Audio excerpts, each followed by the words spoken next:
Hello everyone, my name is Momo, and today's manga topic is manga too difficult and disturbing to finish. Now, today's first book is My-chan's Daily Life.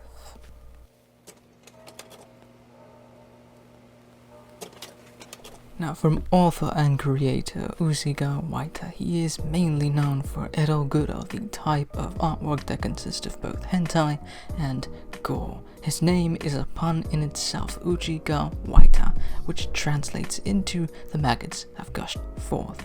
Now, if that doesn't tell you what kind of art style he does, his works in Gyaku Kansokudo and Ishiki Kaitai Shinsho should tell you some.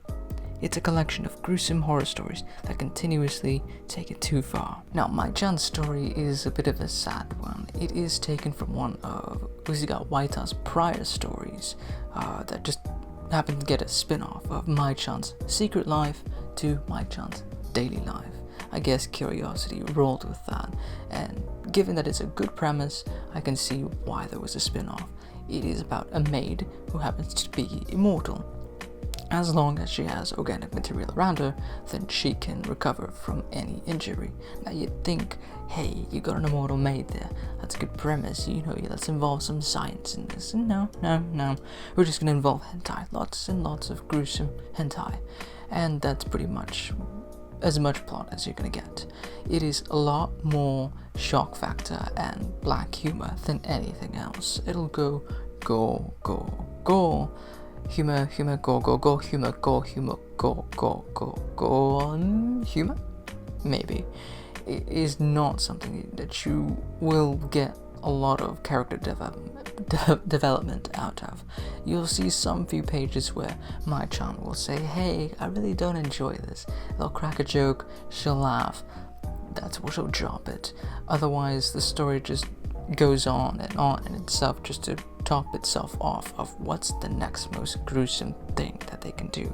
Now, it's earned a loving spot in the 4chan forums because of an ending scene that is just way too gruesome for any regular hentai. And having read it myself, yeah, it belongs on 4chan.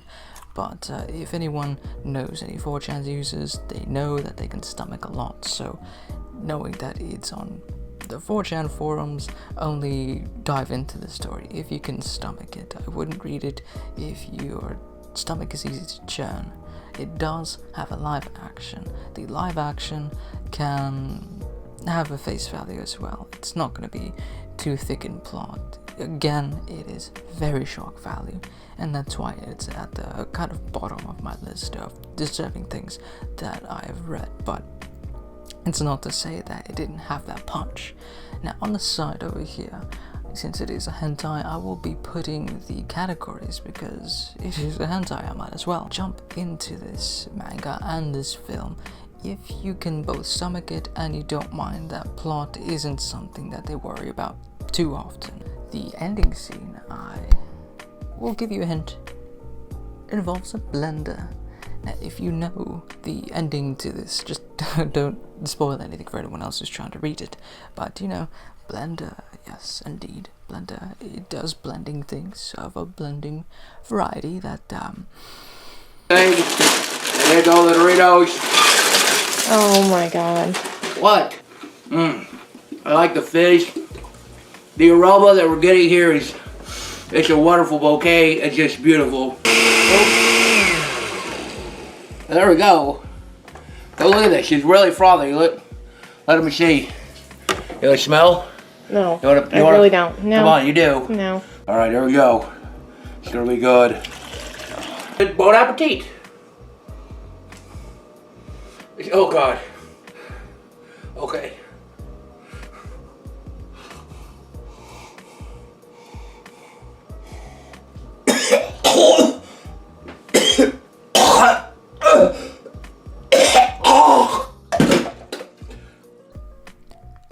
Moving on to the next story.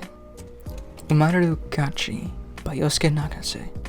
This artist and creator of psychological and comedy manga is known for suspense and driving a very difficult plot. His works include Madarame Sensei no Muso Gakyu Nishi, a teacher with split personalities that gets a crush on her student, as well as Sayonara Nocturne. A couple of kids meet up at an abandoned love hotel and start childish pranks around the town that take it too far.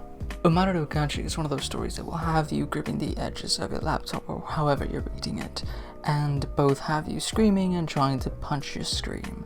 Yes, screen. The story starts off with Kazuya, a 30-year-old just shut-in, weak-kneed, ugly bastard. They will hammer it in how much of an ugly bastard this guy is. If you think ugly bastard, you already have a picture of antagonist Kazuya. It's just picture boy and the quintessence and the essence of just ugly bastard that you will learn to freaking hate by the first 2 to 3 pages of the story, which starts off at a bar where our antagonist meets up with his friends from elementary school who actually wish the best for him. They genuinely want him to succeed. They think he's a manga writer that's going to succeed anytime soon, and he's just stringing them along saying, I'm gonna have my debut soon, and you guys should probably get my autograph soon.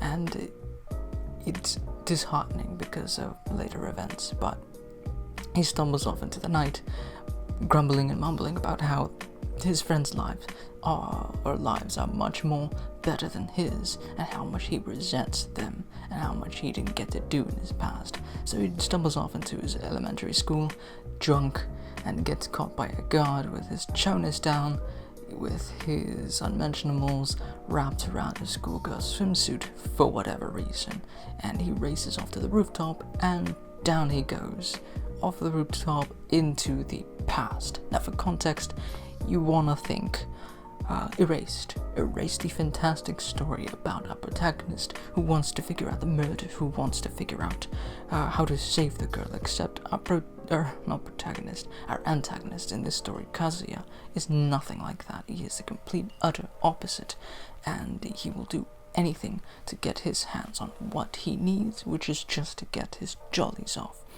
He thinks for a few seconds, hey, maybe I could change the past, maybe I could get rich, maybe I could, win the lottery, but he's a dumbass and he admits that to himself and just says, well, I'm too dumb to remember any of that, so I might as well get my jollies off and just take revenge on anyone who did me wrong ever. And from then on, you see this perfectly created atmosphere of his friends that created who he was and created his resentments, and how much he just thinks of them as pawns that he doesn't need, and if he needs them, they're very much just rag dolls. It'll be very apparent how much you'll freaking hate this guy because he's a freaking idiot and he's just a weird psychopath. I want to freaking hit this guy. Calm down. It does remind me of The Breakfast Club because of the surrounding supporting cast. It is fantastic to see such a well-drawn story, enough to make me want to punch my own screen. If this manga intrigues you, which I highly suggest that you read, get down to it at least by tonight or whatever. Anywho, this one is not a hentai, but since we're in the hentai territory, might as well label it. Label, and moving on to our next story.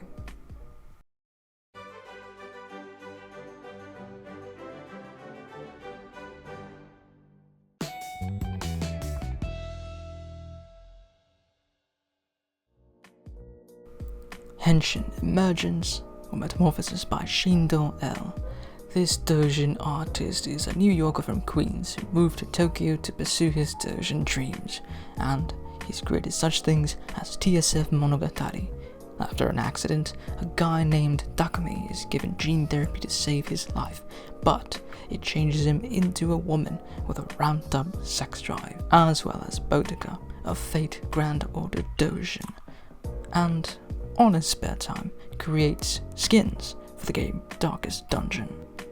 Now, Henshin is synonymous with everyone, but it does reflect the story of the same title, The Metamorphosis by Franz Kafka. This story was published in 1915 and describes the story of Gregor Samsa, the story of a man who just inexplicably wakes up one day into a full-fledged, just ginormous cockroach, vermin, creature thing, and how he deals with that in trying to just move on and deal with their lives, and how much of a monster he is outside, as much as a monster he sees in his family and the people around him on the inside. And it does reflect off the characters off of Henshin, our main protagonist, Saki, who is both gullible and just completely moronic. It does reflect the values in Henshin, where she becomes a more so grotesque monster to herself as much as people are monsters around her,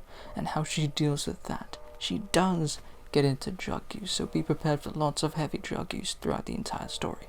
The dumb part is that she gets into it in the most asinine way possible. She falls for the cliche way of getting into drugs. She waltzes up to just a random stranger and says, "Oh, howdy," and the guy is like, "Oh, hey kid, you into drugs? All the cool kids are into drugs." We like to party, right? Well, I hang out with my friends mostly. Girls think I'm cool. Yeah, chicks dig me. Well, we like to party, right? It does heavily remind me of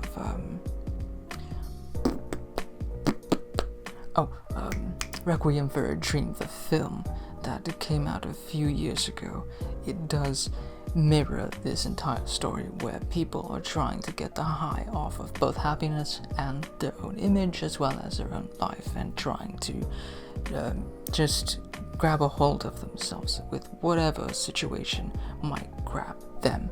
It does involve a lot of drug use, it does involve a lot of self-image issues, whether it involves a screen on a television to the screen in someone's eyes, and how much high they can get off of the happiness that someone else can give another person, whether it's drugs or whether it just comes from here. Now, it does have the same tragic story that both Franz Kafka wrote and both Shindo L wrote. So when it comes to mirroring these stories, it's a fantastic way to look at it. And if you want to go for the triple threat, I would go ahead and do it. Read Franz Kafka's novel, Shindo L, and then just top it off while watching Requiem for a Dream, and just consider yourself soulless right after. Though it is a hentai, so future me, edit the categories. Thank you. Imaginary high five. Shindo L does have a Patreon, and if you'd like to go ahead and support him, by all means support him, as I think he's still in Tokyo, pursuing dojo and stuff, following his dream, doing whatever he feels like. Now, I will leave a list of the names down below of the mangas I described today, and if they tickle your interest, by all means, go read a book today. That's pretty much why I do this channel. Go read a book. We'll move on to the last segment of our show, which I love so much, the tidbits, the trivia, the facts about anime and manga that you might not have known.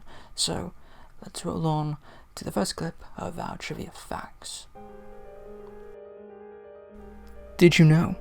Yuri on Ice and actual skaters. In one of the scenes in Yuri on Ice, it features a cameo to actual Russian Olympic skater and 2016 champion Evgenia Medvedeva.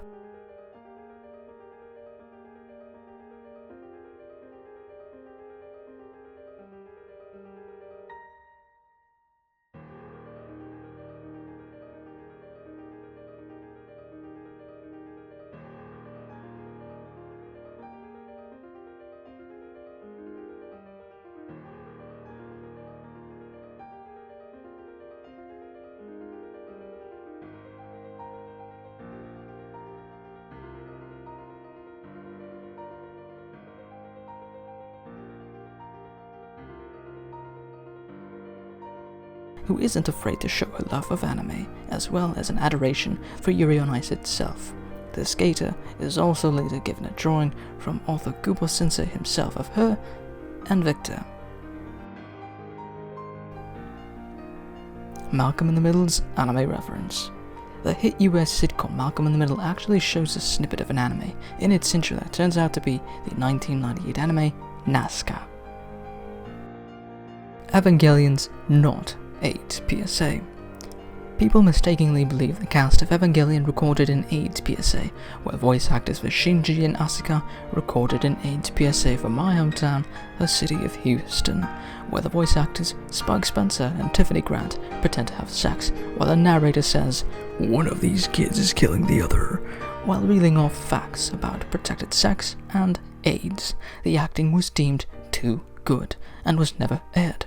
The actors believe people misconstrue this as an Evangelion PSA because they joked the characters did it in a DVD extra where they describe this advert, even though there's no connection to it or the series. The only copy in existence is kept by Tiffany Grant on a cassette which she's never released.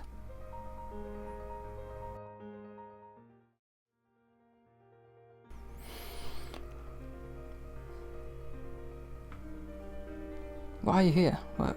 I said the show's over. Go away, go away. I got anime to watch. I got stuff to do. I got school I'm finishing.